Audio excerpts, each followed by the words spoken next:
বর্ষাকাল মানে ইলিশ মাছ। ইলিশ মাছ হলেই ইলিশ মাছের মাথা দিয়ে কচুর শাক, এটা তো মাস্ট হবেই বাঙালি বাড়িতে। তো আজকেও সেটাই আমি করছি।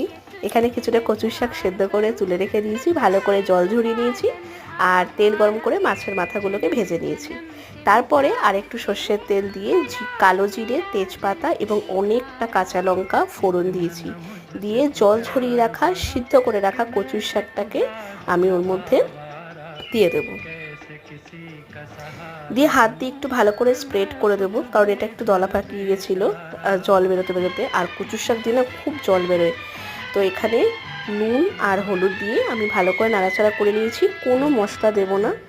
আর বেশ কিছুটা শুকিয়ে গেলে মাছের যে মাথাটা ভেজে রেখেছিলাম সেটার মধ্যে দিয়ে ভালো করে নাড়াচাড়া করে নামিয়ে নিলেই রেডি ইলিশ মাছের মাথা দিয়ে কচুর শাক।